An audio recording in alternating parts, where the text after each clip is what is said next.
Direito e saúde pública. A dose certa para sua atualização a qualquer tempo e em qualquer lugar. Olá, eu sou o Luciano Oliveira, coordenador do Centro de Apoio Operacional das Promotorias de Justiça de Defesa da Saúde, o CAU Saúde do Ministério Público de Minas Gerais. Eu sou Cristiane Antunha e esse é o podcast Direito e Saúde Pública, a dose certa para sua atualização a qualquer tempo e em qualquer lugar. No episódio de hoje, vamos falar sobre captação e doação de órgãos. A legislação brasileira autoriza a disposição gratuita de tecidos, órgãos e partes do corpo humano, em vida ou pós-morte, para fins de transplante e tratamento. Segundo o Ministério da Saúde, o Brasil tem o maior sistema público de transplante do mundo, que é garantido a toda a população por meio do SUS. Só em 2023 foram mais de 12 mil transplantes realizados. O nosso convidado é Omar Lopes Cansado Júnior, diretor do MG Transplantes. Doutor Omar, seja muito bem-vindo. Seja muito bem-vindo, doutor Omar. Olá, muito obrigado. Nós estamos sempre à disposição. Bom, vamos começar então fazendo aquela pergunta básica. O que é o MG Transplante e também qual que é o papel dele no sistema de saúde? O MG Transplante é a Central Estadual de Transplante, quer dizer, o órgão estadual responsável pela captação, distribuição, transplante e acompanhamento das equipes dentro do estado de Minas Gerais. O sistema de transplante nacional é um sistema único. Isso quer dizer que nós temos uma fila de transplante única e ela é totalmente organizada pelo Ministério da Saúde. Então, o Ministério da Saúde tem a Central Nacional de Transplante e a Coordenação Geral do Sistema Nacional de Transplante, que fica em Brasília. E lá é que são feitas todas as normas e regras que norteiam a atividade de transplante dentro do país. Entretanto, como o país é muito grande, isso precisa ser regionalizado. Então, cada estado tem a sua Central Estadual de Transplante que vai gerir aquela atividade dentro do estado. A lista ela é única nacional, mas ela é regionalizada por estado. Isso significa o seguinte: um órgão captado no estado de Minas, ele vai ficar preferencialmente no estado de Minas. Então, ele vai ser transplantado num paciente da lista do estado de Minas. Se não houver paciente candidato àquele órgão no estado, então ele é oferecido para a Central Nacional, que vai distribuir pelos outros estados da federação. Exatamente por causa do tamanho do país, para a gente conseguir aproveitar o maior número de órgãos. Porque às vezes, assim, imagina, um órgão captado em Manaus, para ele chegar no Rio Grande do Sul, às vezes nós não temos tempo hábil para acontecer isso. Então, tem que haver uma distribuição mais lógica e que a gente consiga aproveitar o maior número de órgãos. Agora, doutor Omar, eu acho que é muito importante dizer, né, doutor Luciano, que não há privilégios nessa fila, né? Não tem nenhum paciente que pode passar na frente de outro, né?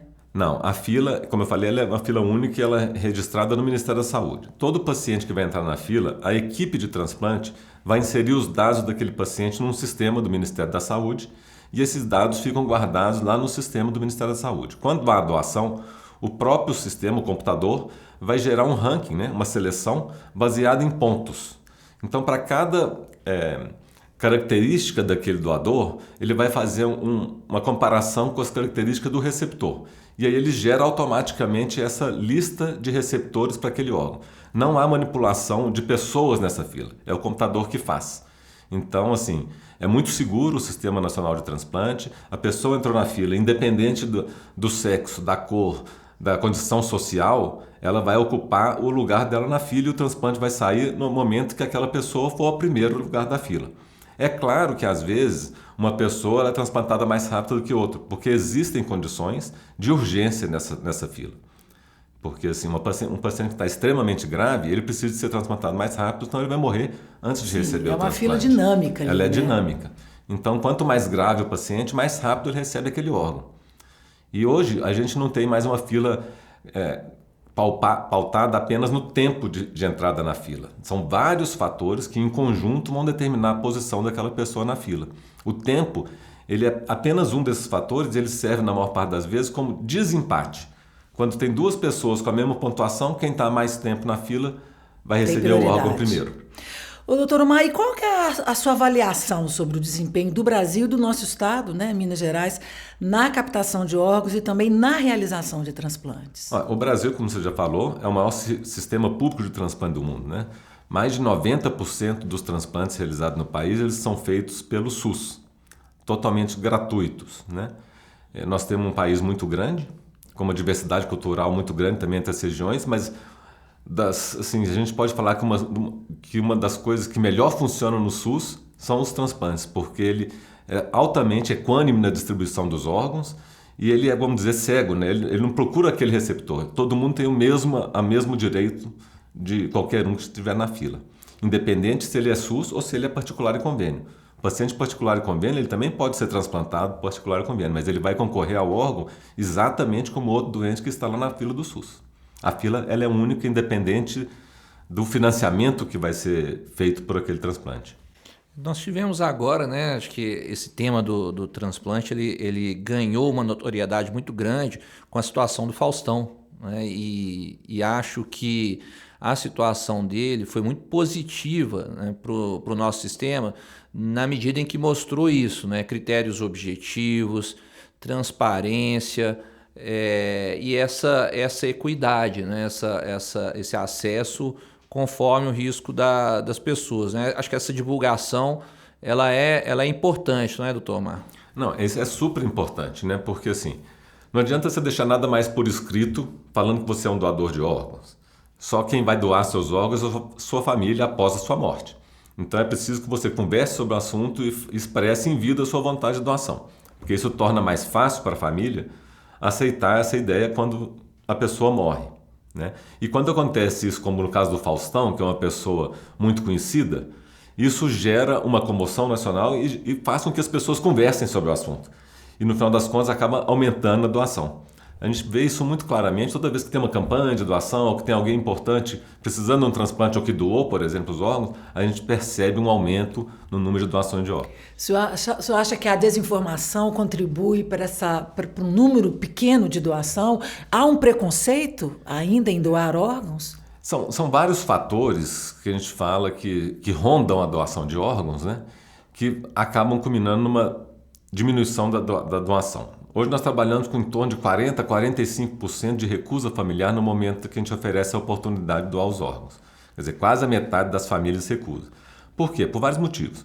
Um deles é a desinformação mesmo. As pessoas não sabem da importância de doar o órgão, que uma só pessoa pode salvar a vida de 10 ou mais pessoas que estão na fila, do diagnóstico de morte encefálica, isso é muito importante. A morte encefálica é a morte do cidadão, né? E esse diagnóstico ele é muito seguro. Aliás, o Brasil tem uma legislação das mais rígidas do mundo com relação ao diagnóstico da morte encefálica. Então não há erro nesse diagnóstico. E mesmo porque ele não pode ter erro mesmo, não, porque ele é um diagnóstico definitivo, né? Então, quando você dá o diagnóstico de morte encefálica, aquele paciente está morto. E muitas das famílias não entendem esse diagnóstico de morte encefálica ou não têm conhecimento dele. Falta de informação, né, doutor Luciano? A maior parte das vezes, falta de informação. Então, eu agora fazer algumas perguntas mais técnicas aqui um pouquinho, né? Quando a gente olha para a legislação, a gente vê que ela divide entre doação pós-mortem e doação intervivos. E aí a minha primeira pergunta, então, para a gente tentar alcançar isso que nós estamos falando, de levar a informação, quais são esses requisitos para doação, então, primeiro pós-mortem, né? Para um doador já falecido. Pós-mortem, nós temos dois tipos de doadores. O doador de morte encefálica, que é aquele que o cérebro parou de funcionar, então ele vai poder doar todos os órgãos e tecidos. E temos o outro doador, que é o doador após a parada cardíaca. Um paciente que morreu por alguma causa qualquer, o coração parou, então ele não serve mais para doar órgãos, mas ele pode doar tecidos, por exemplo, a córnea. E nesses casos, a gente pode retirar as córneas até 6 horas após a parada cardíaca. Os outros órgãos não, só depois da morte encefálica. Então, uma vez que o paciente teve a morte encefálica, é comunicado à família aquele diagnóstico e é ofertada a oportunidade de doação de órgãos. Quem que pode doar? No caso do doador em morte encefálica, ou mesmo doador coração parado, quem pode doar são familiares até o 2º grau. Cônjuge, né, companheiro ou familiares até o 2º grau. No caso de doador vivo, é diferente, porque a pessoa vai doar um órgão ou parte de um órgão em vida, né, para uma outra pessoa. Mas também não é qualquer um que pode doar para qualquer pessoa. Também a lei exige que seja doador aparentado, ou seja, a doação em vida ela pode ser até o 4º grau, que dá até primos, né? Então, sempre tem que ser aparentado ou até o 4º grau. Caso você tenha um doador que não seja aparentado, aí é um pouco mais difícil essa doação, porque exige uma liberação do comitê de ética da instituição onde ele vai ser transplantado. Além disso, tem que passar pela central estadual, para a central estadual concordar com aquela doação e, além disso, tem que ter uma ordem judicial para ver essa doação se não for aparentado. Tá certo. E o senhor já antecipou, mas vamos falar agora no transplante, né? No ato de transplante. Qual que é a participação do SUS e do setor privado na realização de transplantes, né? Porque nós tivemos aí durante a pandemia, né, as manifestações de Viva o SUS, né? Acho que algumas pessoas descobriram o que outras já sabiam, mas isso acaba caindo no esquecimento. Né? Como que o senhor enxerga, né? Qual que é a participação do SUS na captação e na doação de órgãos e do setor privado? Olha, isso é uma coisa interessante. Na captação de órgãos é 100% SUS. Todas as doações no país, elas são doações e, portanto, elas não são remuneradas e ela é feita exclusivamente pelo SUS, mesmo que o receptor seja um receptor do sistema privado. Mas a doação ela é feita pelo SUS e ela é sem remuneração. O transplante não, ele pode ser realizado pelo SUS ou pela medicina complementar ou privada. Cerca de 90% dos transplantes são feitos pelo SUS. Os outros 10% apenas são feitos pela iniciativa privada e a maior parte desses transplantes na iniciativa privada são transplantes de tecido, especialmente córneas. Então, assim, se a gente fala de órgão sólido, mais de 95% são feitos pelo SUS. Todos os órgãos podem ser transplantados? Todos os órgãos podem ser transplantados. O que depende é do doador, das condições clínicas daquele doador. Então, quanto mais jovem for o doador, maior a quantidade de órgãos que a gente consegue aproveitar. Porque, assim, por exemplo, coração e pulmão, a gente precisa de doadores mais jovens, porque esses órgãos eles vão envelhecendo e vão perdendo as condições de transplante com o tempo. Vai depender também das condições de saúde daquele doador, né? Se ele tem algum problema cardíaco prévio, ele não vai doar coração, ou se ele está com uma pneumonia, ele não vai doar pulmão, e assim por diante. Então, quanto mais jovem, maior o número de órgãos, mas todos os órgãos podem ser transplantados. E em relação à nossa capacidade técnica, né, do Brasil e de Minas Gerais, né? Algumas, aí falando sobre judicialização, né? A gente, em tempos passados, isso era mais comum, né? As pessoas buscarem tratamentos no exterior. A medicina brasileira, em se tratando de transplante, ela está no estado da arte, ou seja, ela está realmente apta a fazer aquilo que os outros países do mundo, os países desenvolvidos conseguem fazer. E aqui em Minas Gerais, como é que nós estamos, né? O Hospital das Clínicas anunciou recentemente que vai retomar os transplantes de pulmão. Como é que a gente está no Brasil e em Minas? O Brasil ele tem uma expertise muito grande com transplante, mesmo porque o volume de transplante que é feito no Brasil é muito grande. Nós não perdemos nada em relação a outros países do mundo, como por exemplo Estados Unidos e Europa. Inclusive as taxas de sobrevida de paciente de enxerto são praticamente as mesmas que tem nos Estados Unidos e Europa. Então isso é uma coisa que a gente pode ficar tranquilo. Os transplantes são realizados e são muito bem realizados no Brasil. Hoje no Brasil nós fazemos todas as modalidades de transplante, então não há necessidade mais de a gente mandar nenhum paciente para fora do país para fazer algum tipo de transplante. Entretanto, não são todos os estados ainda que têm capacidade de fazer todos os transplantes. A maior parte desses transplantes são feitos em São Paulo, que consegue fazer todas as modalidades de transplante. Mas Minas Gerais nós estamos até muito bem no ranking nacional, nós conseguimos fazer quase todos os transplantes e agora com o HC voltando a fazer o transplante de pulmão, nós vamos fazer novamente todas as modalidades de transplantes, exceto o intestino. Mas o intestino também é um transplante muito complexo, que são poucos centros no país que faz, mas também a necessidade deles é muito menor. Então não há necessidade de ter um centro de transplante de intestino em cada região do país. Então podemos dizer que o nosso estado ele está apto a fazer aqueles transplantes que têm maior demanda, maior necessidade para a população, né? O que é muito bom. Qual é o órgão que é mais transplantado? Com certeza é o rim, né? Primeiro porque as filas de espera de rim sempre são maiores, porque as doenças que acometem o rim, elas são doenças que necessitam mais de transplante do que os outros órgãos. Quer dizer, a necessidade estimada de transplante de rim sempre vai ser maior que dos outros órgãos. Por outro lado, um doador ele tem 2 rins, então transplanta também 2 indivíduos com um doador só. Então acaba sendo a maior lista, mas também o maior número de transplantes realizados.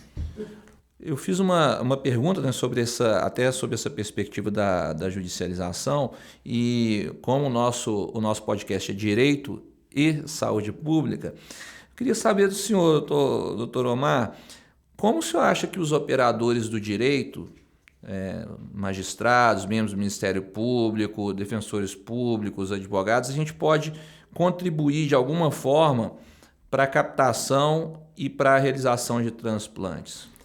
Olha, eu acho que assim, primeiro isso que nós estamos fazendo, né? Informar. Não adianta a gente informar só a população, a gente tem que informar todos os setores da sociedade, porque todo mundo precisa de saber. Eu acho que o Ministério Público ele é um parceiro muito grande nessa parte de comunicação, porque tem acesso a todos os órgãos praticamente e consegue conversar com todo mundo. Então, assim, quando a gente aumenta a comunicação do assunto, a gente consegue melhorar, né? E com relação à judicialização, isso é uma coisa que, felizmente, melhorou muito nos últimos anos. Antigamente, a gente tinha ordem judicial o tempo todo em cima da mesa para fazer isso ou aquilo. Hoje em dia, raramente a gente tem uma ordem judicial.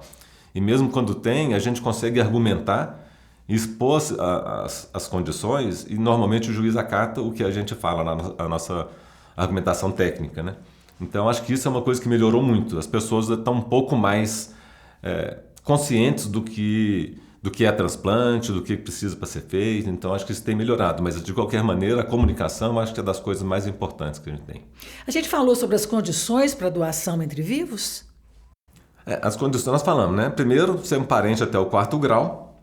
Segundo, estar em boas condições de saúde para doar aquele órgão, né? Isso quem vai fazer é a equipe transplantadora, né? Então, se você tem um parente que quer doar um órgão, ele vai ter que ir junto com você na equipe transplantadora, vai ser feita uma série de exames no doador para ver se ele tem condições. Além disso, vai constatar também a compatibilidade imunológica entre o doador e o receptor. Só depois de tudo isso feito é que o transplante pode ser realizado.